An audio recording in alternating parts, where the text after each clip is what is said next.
मेरा नाम गौतम कुमार है। बात उस समय की है जब मैं फर्स्ट ईयर में पढ़ता था।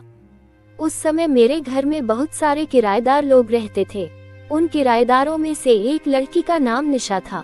निशा 6 महीने से मेरे घर में किराए पर रह रही थी।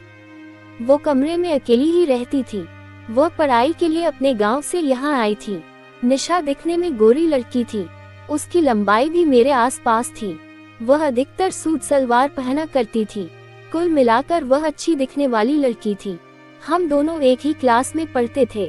इसके कारण हम दोनों की दोस्ती बहुत ही जल्दी हो गई थी, क्योंकि कभी कभी मैं उसके पास नोट्स मांगने जाया करता था और वह भी कभी कभी मेरे पास अपने नोट्स पहुंचाने आ जाया करती थी। धीरे धीरे हम दोनों की दोस्ती प्यार में कब बदल गई हमें मालूम ही नहीं चला।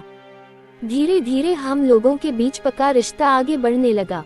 एक दिन मैं कॉपी मांगने उसके कमरे में गया। उस समय वह पढ़ाई कर रही थी। जब मैंने उससे कॉपी मांगी तो वह बोली, रुको, थोड़ी देर में देती हूँ। मैं उसके पास बैठ गया और हम दोनों बातें करने लगे। आज मुझे वह अच्छी लग रही थी, इसलिए पता नहीं मेरे मन में क्या आया कि मैंने उसको बातों ही बातों में प्रपोज कर दिया। मुझे तो ऐसा लग रहा था कि कहीं वो मना न कर दे, लेकिन उसने ऐसा नहीं किया। वह बोली कि सच पूछो तो मैं भी तुम्हें पसंद करने लगी हूँ। बस फिर क्या था, हम दोनों एक दूसरे के गले मिल गए और एक दूसरे को हग कर लिया। मैं तो उसे छोड़ना नहीं चाह रहा था, लेकिन छोड़ना पड़ा। वो शर्मा कर बोली, तुम्हें कॉपी चाहिए थी ना, रुको।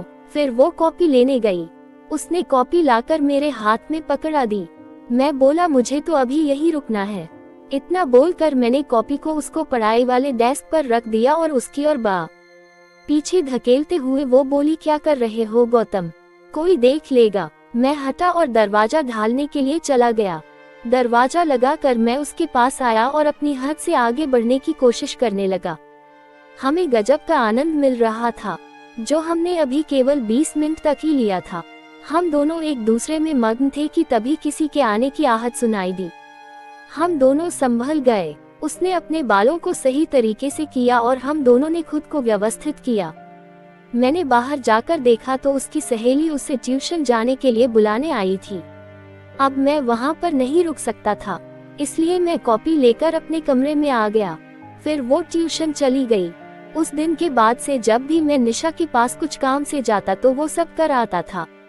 एक बार मेरे घर वाले मेरे छोटे अंकल की शादी में जा रहे थे।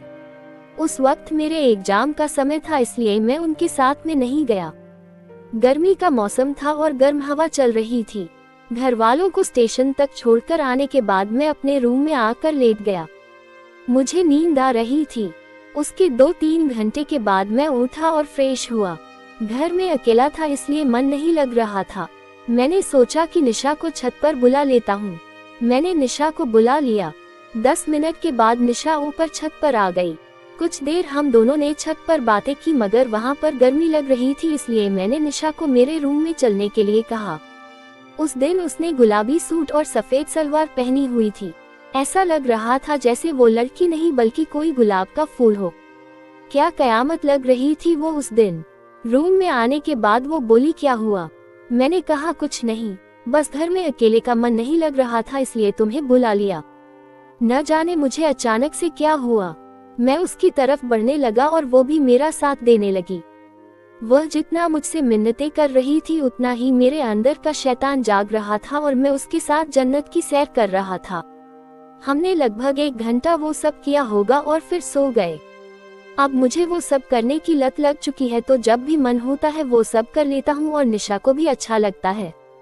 तो दोस्तों, ये कहानी आपको पसंद आए हो तो चैनल सब्सक्राइब जरूर करें।